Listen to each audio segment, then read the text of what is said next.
இந்தியாவின் ஏவுகணை நாயகன், இளைஞர்களின் எழுச்சி நாயகன், இப்படி பலராலையும் போற்றப்படுபவர் தான் அவுல் பகீர் ஜெய்னுலாப்தீன் அப்துல் கலாம்.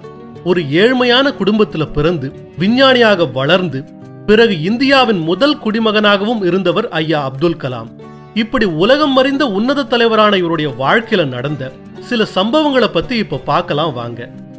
அப்துல் கலாம் மிக மிக ஏழ்மையான ஒரு குடும்பத்துல பிறந்து மிகவும் கஷ்டப்பட்டு படிச்சவரு அப்படிங்கிறது நம்ம எல்லாருக்குமே நல்லா தெரியும். அவர் சின்ன பையனா இருக்கும்போது காலையில 4 மணிக்கெல்லாம் எழுந்துடுவாராம். ஏன்னா ராமேஸ்வரம் கோவில்ல அப்பெல்லாம் காலையில 4 மணிலிருந்து 5:30 மணி வரைக்கும் இலவசமா கணக்கு பாடம் சொல்லி கொடுப்பாங்களாம். அதனால இவர் அங்க போய் கணக்கு கத்துக்குவாராம். அதன் பிறகு 5:30 மணிலிருந்து 6 மணி வரைக்கும் மசூதி போயிட்டு தொழுவாராம். அதன் பிறகு அவரும் அவருடைய பெரியம்மா பையனும் சேர்ந்து ரயில்வே ஸ்டேஷனுக்கு போயிட்டு ட்ரெயின்ல வர செய்தித்தாள் கட்டுகளை வாங்கிக்கிட்டு வந்து அதை வீடு வீடா போய் டெலிவரி பண்ணுவாங்களாம். காலையில 6 மணிலிருந்து 8 மணி வரை பேப்பர் போடுறதுதான் அவரோட தினசரி வேலை. அதன் பிறகு வீட்டுக்கு வந்து பழைய கஞ்சை குடிச்சிட்டு ஸ்கூலுக்கு போவாராம். திரும்பவும் ஸ்கூல் விட்டு வந்ததும் மாலை 4 மணிலிருந்து 6 மணி வரை காலையில எந்த வீட்டுக்கெல்லாம் பேப்பர் போட்டாரோ அந்த வீட்டுக்கெல்லாம் போயிட்டு காசை கலெக்ட் பண்ணுவாராம். அதன் பிறகுதான் படிக்கவே துவங்குவாராம். அப்போலாம் பெரும்பாலான வீடுகள்ல கெரோசின் விளக்கு தான் இருக்கும். அவங்க குடும்பம் வேற வறுமையான ஒரு நிலையில இருந்தது. கெரோசின் கூட கொஞ்சம் அதிகமாக வாங்க முடியாத ஒரு நிலை. அதனால இரவு 8 மணிக்கு மேல அவங்க அம்மா விளக்க ஆஃப் பண்ணிடுவாங்களாம். அதன் பிறகு ஒரு நாள் அப்துல் கலாமோட பள்ளி ஆசிரியர் ஒருத்தர் வந்து அவங்க அம்மா கிட்ட ரெக்வெஸ்ட் பண்ணதால நைட் 11 மணி வரைக்கும் அவங்க விளக்க எரிய விட்டுருக்காங்க. இப்படி மிக மிக சிரமப்பட்டு தான் அப்துல் கலாம் தன்னோட பள்ளி படிப்பை முடிச்சிருக்காரு. அதன் பிறகு அவரு திருச்சி சென்ட் ஜோசப் காலேஜ்ல படிக்க வராரு. ஆனா அவர்கிட்டயோ இல்ல அவங்க குடும்பத்தார்கிட்டயோ சுத்தமா பணம் இல்ல. அந்த சமயத்துல அவருடைய அக்கா தன்னுடைய கையில போட்டிருந்த வளையல வித்து அவரை படிக்க அனுப்புறாங்க. காலேஜ்ல ஹாஸ்டல்ல தான் தங்குறாரு. அப்போ அங்க சாப்பிடுறதுக்கு ஒரு மாதத்திற்கு எவ்வளவு செலவாகும் அப்படின்னு விசாரிக்கிறாரு. நான்வெஜ்னா 18 ரூபாய், வெஜ்னா 14 ரூபாய் அப்படின்னு சொல்றாங்க. முஸ்லிமா இருந்தாலும் வறுமையின் காரணத்தினால அசைவ உணவை புறந்தள்ளிட்டு 4 ரூபாயை மிச்சம் செய்வதற்காக சைவ உணவை சாப்பிட துவங்குறாரு அப்துல் கலாம். இதுல ஆச்சரியம் என்னன்னா, அதன் பிறகு அவர் இறக்கிற வரைக்கும் அசைவத்தை சாப்பிடாம வெறும் சைவ உணவை மட்டும்தான் சாப்பிட்டாரு அப்படிங்கிறது இங்க குறிப்பிடத்தக்கது. அடுத்ததா கல்லூரியில படிச்சுக்கிட்டு இருக்காரு. அப்போ திடீர்னு தனுஷ்கோடிய ஒரு பெரும் புயல் தாக்குது. அதனால அவரோட வீட்டுல இருந்த பொருட்கள் இப்படி எல்லாமே புயலால சூறையாடப்படுது. உடனே அவங்க வீட்டுல இருக்கிறவங்க அவரை ஊருக்கு புறப்பட்டு வர சொல்றாங்க. ஆனா ஊருக்கு போக அவர்கிட்ட சுத்தமா காசு இல்ல. அந்த சூழ்நிலையில அவர் பரிசா வாங்கிய ஒரு புத்தகத்தை கொண்டு போய் ஒரு கடையில விற்கிறாரு. அந்த புத்தகத்தோட உண்மையான விலை 400 ரூபாய். அந்த புத்தகத்தை திறந்து பார்த்த கடைக்காரருக்கு மிகப்பெரிய ஆச்சரியம் காத்திருந்தது. அது என்னன்னா, மிகப்பெரிய கல்வியாளர் ஒருத்தர் தன்னுடைய கையெழுத்தை போட்டு நீ ஒரு மிக சிறந்த மாணவன் அப்படின்னு அந்த புத்தகத்துல எழுதப்பட்டிருந்தது. உடனே அந்த கடைக்காரர் கேட்கிறாரு, இது மிக சிறந்த புத்தகமாச்சே, இத நீ பரிசா வேற வாங்கியிருக்க, இதை ஏன் இப்போ விக்கிற அப்படின்னு கேட்டிருக்காரு. உடனே அப்துல் கலாம் சொல்லிருக்காரு, என்னோட ஊரை புயல் தாக்கிடுச்சு, அதனால நான் உடனே ஊருக்கு போயாகணும். ஆனா என்கிட்ட காசு இல்ல, அதனால தான் இதை விக்கிறேன் அப்படின்னு சொல்லியிருக்காரு.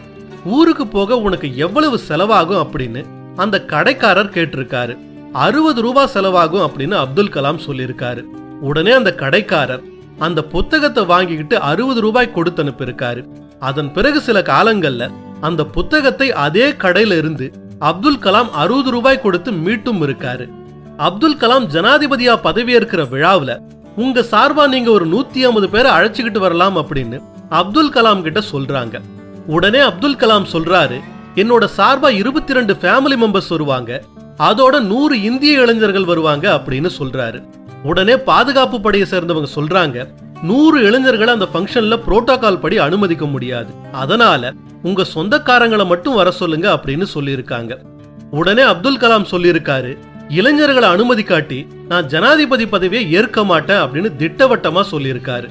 இளைஞர்கள் மேல முழுமையான நம்பிக்கை வச்சிருக்க ஒருத்தரால மட்டும்தான் அவர்களுக்காக எதையும் செய்ய முடியும். அதுக்கு ஒரு மிக சிறந்த உதாரணம் தான் அப்துல் கலாம்.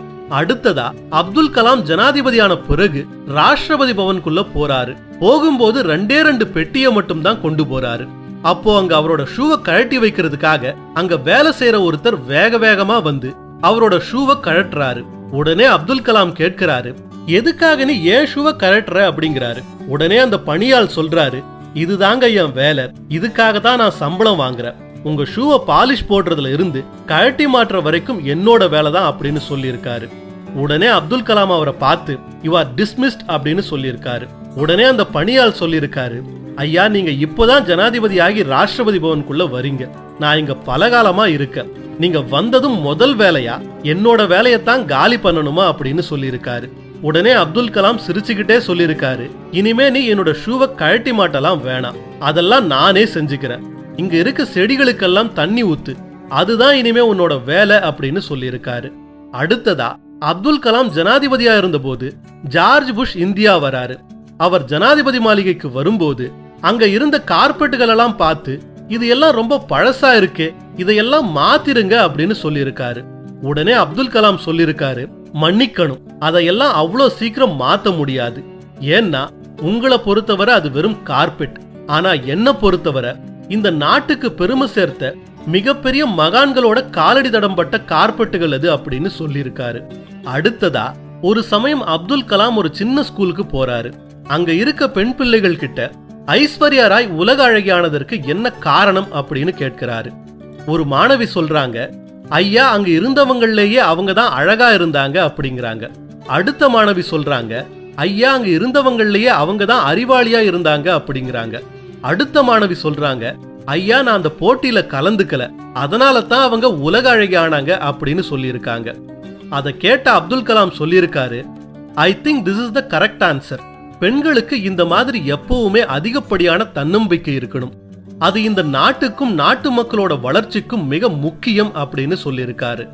அடுத்ததா மிக சிறந்த சயின்டிஸ்டாகவும் ஜனாதிபதியாகவும் இருந்த அப்துல் கலாம் கிட்ட அவரோட பதவி காலம் முடிஞ்ச பிறகு பத்திரிகையாளர்கள் கேட்கிறாங்க, நீங்க செஞ்ச சாதனைகள்லயே மிகப்பெரிய சாதனையா எதை நினைக்கிறீங்க அப்படின்னு கேட்கிறாங்க.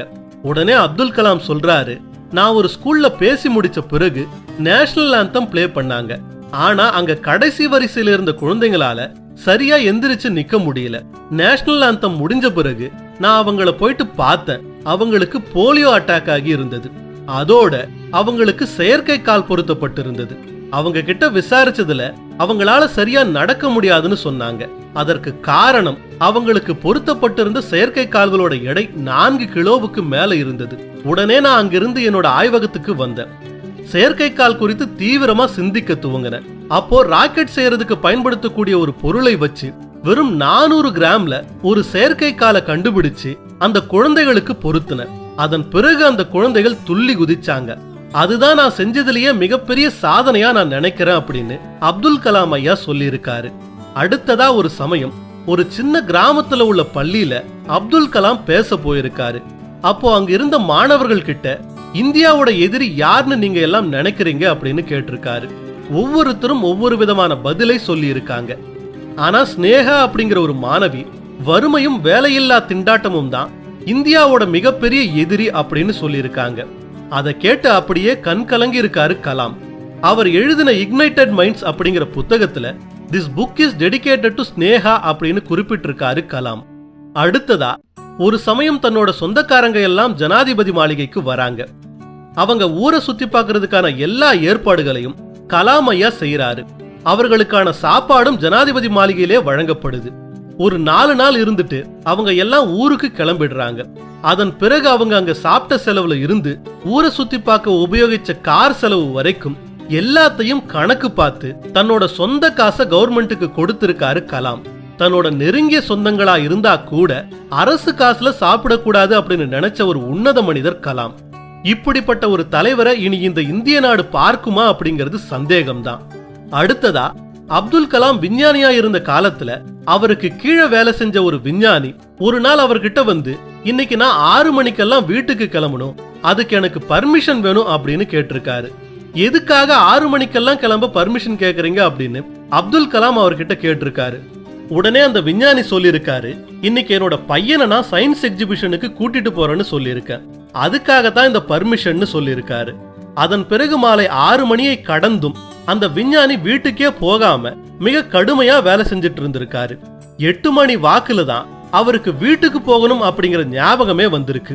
உடனே அவசர அவசரமா கிளம்பி தன்னோட மகன் என்ன சொல்ல போறானோ அப்படிங்கிற ஒரு அச்சத்தோடயே வீட்டுக்குள்ள நுழைஞ்சிருக்காரு. ஆனா அங்க அவரோட பையன் இல்ல. உடனே அவரு பையன் எங்க அப்படின்னு தன்னோட மனைவி கிட்ட கேட்டிருக்காரு. உடனே அவங்க சொல்லிருக்காங்க, நீங்க சொன்னதா சொல்லிதான் கலாம் வந்து அவனை சயின்ஸ் எக்ஸிபிஷனுக்கு கூட்டிட்டு போனாரு அப்படின்னு சொல்லியிருக்காங்க.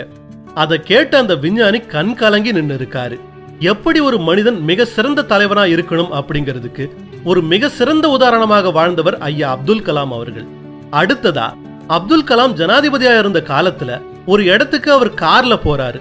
அவருக்கு முன்னாடி ஒரு ஓபன் டாப் ஜிப்சியும் பின்னாடி 4 காரும் செக்யூரிட்டி பர்பஸ்க்காக போயிட்டு இருக்கு. அதுல முன்னாடி இருந்த ஜிப்சில 3 சோல்ஜர்ஸ் இருந்திருக்காங்க. அதுல 2 பேரு உட்கார்ந்துட்டு இருந்திருக்காங்க. ஒருத்தர் மட்டும் ஒரு கன்னை கையில வச்சுக்கிட்டு நின்னுகிட்டே வந்திருக்காரு. கிட்டத்தட்ட 1 மணி நேரமா அந்த பயணம் நீடிக்குது. அப்ப அப்துல் கலாம் சொல்றாரு, எதுக்காக அவர் நின்னுகிட்டே வராரு, அவரை முதல்ல உட்கார சொல்லுங்க அப்படிங்கிறாரு. ஆனா ஒரு ஜனாதிபதிக்கு முறையான செக்யூரிட்டி இருக்கணும் அப்படிங்கிறதுக்காக அந்த வீரர் கடைசி வரை நின்னுகிட்டே தான் வராரு. கிட்டத்தட்ட 1.5 மணி நேர பயணத்திற்கு பிறகு அவங்க போக வேண்டிய இடம் வருது. காரை விட்டு இறங்கின உடனேயே அந்த சோல்ஜரை என்ன வந்து பார்க்க சொல்லுங்க அப்படின்னு சொல்லிட்டு தன்னோட அறைக்கு போறாரு கலாம். கொஞ்ச நேரத்துல அந்த சோல்ஜர் அப்துல் கலாமோட அறைக்கு வராரு. உடனே அவரோட கைய பிடிச்சு, ஐ எம் சாரி, என்னாலதான் நீங்க இவ்வளவு நேரம் ஓடுற ஜிப்சில நின்னுகிட்டே வந்தீங்க அப்படின்னு சொல்லியிருக்காரு. ஒரு ஜனாதிபதி இப்படி பேசுறத கேட்டு அந்த சோல்ஜர் வாயடைச்சு போயிருக்காரு. இந்த மாதிரியான குழந்தை மனசெல்லாம் ஐயா அப்துல் கலாமை தவிர வேற யாருக்கு வரும் சொல்லுங்க. அடுத்ததா அப்துல் கலாம் மிகப்பெரிய சயின்டிஸ்டா இருந்த சமயம் அது. அப்போ இந்திய பிரதமரா இருந்த இந்திரா காந்தி இந்தியாவோட முக்கியமான சயின்டிஸ்ட்களை கூப்பிட்டு ஒரு மீட்டிங் நடத்துறாங்க. அதுல இந்தியாவுக்கு பெருமை சேர்க்கும் விதமா ஏதாவது கண்டுபிடிக்கணும் அப்படின்னு சொல்றாங்க. உடனே அதற்கான முயற்சியில சயின்டிஸ்ட்கள்லாம் இறங்குறாங்க. அந்த பணி ஆரம்பிச்ச சில நாட்கள்லயே உங்களோட அப்பா இறந்துட்டாரு அப்படின்னு கலாம்க்கு ஒரு டெலிகிராம் வருது. உடனே தன்னோட ஊருக்கு போயிட்டு எல்லா சடங்குகளையும் முடிச்சிட்டு மீண்டும் தன்னோட பணியை தொடங்குறாரு கலாம். அடுத்த சில நாட்கள்ல அவரோட அம்மாவும் இறந்து போறாங்க. திரும்பவும் ஊருக்கு போய் எல்லா சடங்குகளையும் முடிச்சிட்டு வந்து வேலையை பார்க்கறாரு. இந்த நிலையில அவங்க கண்டுபிடிச்ச SLVக்கான சோதனை ஓட்டம் நடந்து அது தோல்வியில முடியுது. இன்னும் சில காலத்துக்குள்ள அதை வெற்றியடைய செய்யணும் அப்படிங்கிற நிர்பந்தத்திற்கு எல்லாரும் ஆளாகிறாங்க.